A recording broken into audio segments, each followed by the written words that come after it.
Okay guys, so I told you I'd give you an update, and it's been almost 24 hours since the last one actually. Yesterday I recorded that video at 5 p.m. and now it's 2 p.m. the next day, and I'm currently in the Airbnb that I stayed in overnight. It's actually really quite nice. I had this room here. I was recording this mostly for myself because I like to remember where I stayed, and it has like a nice view of this lake, and it only was 47 Canadian dollars, so cannot complain. And I said already, I believe that I'm in Airdrie. And let me explain how that happened. So in essence, my goal was to get to Calgary, but I fell like 30 kilometers short. And the problem is that once it's nighttime, even 30 kilometers is insurmountable. It's way too dangerous to be riding in the dark. And therefore I had to stay here instead of getting to Calgary. But essentially, because of this, I kind of extended things by 1 day. And now I'm kind of treating this as a rest day because I really needed it. Even though I'm still gonna have to bike like 40 kilometers approximately to get to where I need to go in Calgary today, but comparatively 40 kilometers is really easy and a nice fun ride, so that'll be really good. And I just wrote down here a couple of the notes of my ride yesterday mostly, because that was like the longest ride I've ever done.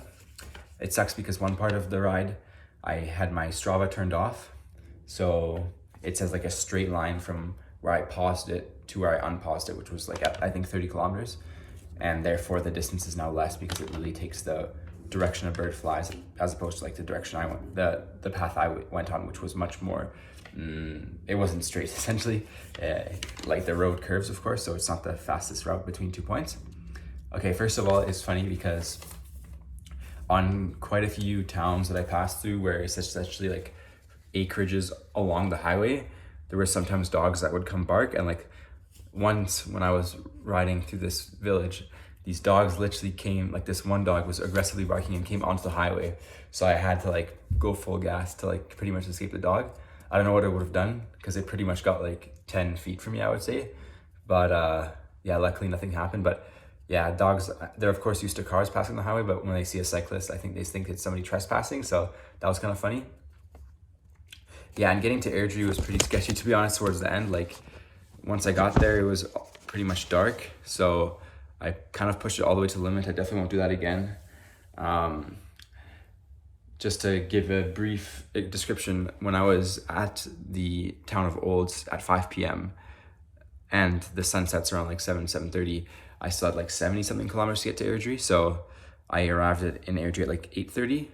So it wasn't pitch black, but it was still pretty dark. So yeah, don't do that. And like the most ironic thing is that once I got into the town, it was fine because like everywhere there's lights. It was more like getting there where you're like on a dark kind of highway. And even though I got into the lights in the town, as I was getting to the Airbnb, I like took this U-turn, which was completely avoidable. But anyways, I was doing this U-turn to essentially get back on my route, and there was a bunch of gravel where like I was turning and I didn't see it because it was the nighttime, and I like fell. So like it wasn't actually a crazy fall, but like you can see you kind of got cut up. And the saddest part is that like my bike is kind of scratched up, but things could be much worse.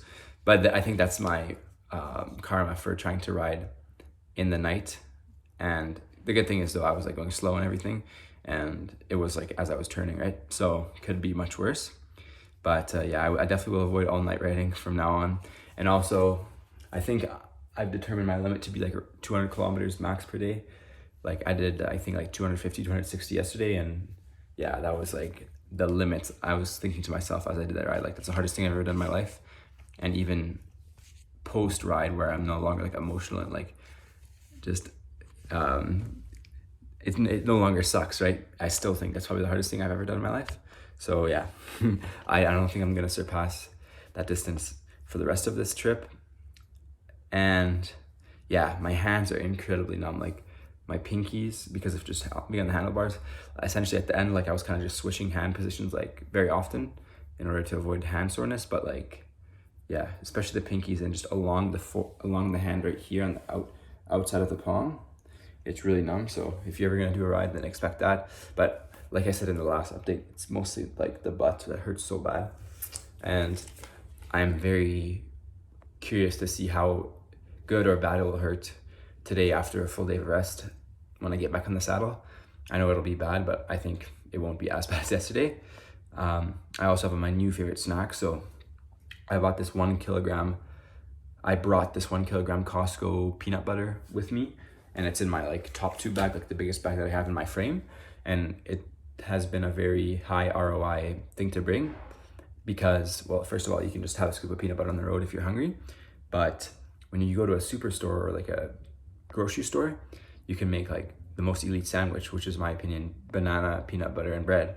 So all you have to do is buy a baguette and buy a banana, and I already have the peanut butter, and boom, you can make a delicious sandwich. So I'm really happy about that. I just actually had one right now, and it was really good. Otherwise, I'm surprised that I feel pretty safe on the highways when I'm like riding on them, and this is because of the mirror that I have. So I have a handlebar mirror, which you've probably seen. I did show that, yes, and it's yeah, it really helps a lot because you can essentially have your eye always on the traffic, so that if ever somebody's like gonna hit you, then you can swerve out of the way before that happens. And of course, there's rumble strips on quite a lot of the highways that I'm on, so that's also something that like if anybody was ever to hit you, you would hear it first. So that's gonna give you, I hope, if it ever happens, which I, God forbid, that you get hit, that you can get out of the way. Yeah, that's one of the things that I wanted to mention. Yeah, so like the pain, right? I talked about the butt pain and like the hand pain. I also, it was only in the middle. I had like this intense neck pain, like right here. And I think that's just because I'm kind of like looking up, because when I'm tucked in the arrow position, right? If I don't look up, then I'll be looking pretty much down at the ground. So I had that pain, but luckily it's gone. Now I think it's just the saddle pain. And I mean, it's not even hand pain, it's just hand numbness. Like literally, I'm telling you, I think my pinky nerves have like been damaged because like I can barely feel my pinky.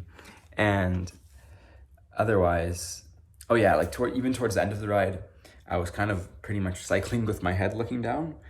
Of course, I had the mirror so I can still see behind me even when my head is down, but then I would pretty much like look up every 10 seconds to make sure there's no potholes or anything, and then just make sure that my wheel was following the line of the highway so that I know that I'm not going to go into like the ditch or anything.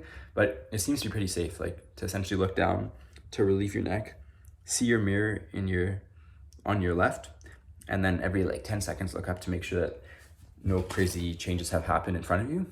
That has been like a pretty reliable and safe thing to do. So once again, today I'm heading to Calgary, and then it'll like be a 40-kilometer ride, and then I'm hoping tomorrow I have like a 200-kilometer or 180-kilometer ride. I think it'll be really, I was gonna say really manageable. I think really manageable as opposed to yesterday, but still will be like relatively challenging because of the gain in elevation. But so far I've only been gaining elevation, so even yesterday's ride was pretty brutal. I think 900 meters in elevation. It's not crazy, but it's not nothing either. So yeah, it's like 220, like I said. Gonna probably head out soon and make my way to Calgary.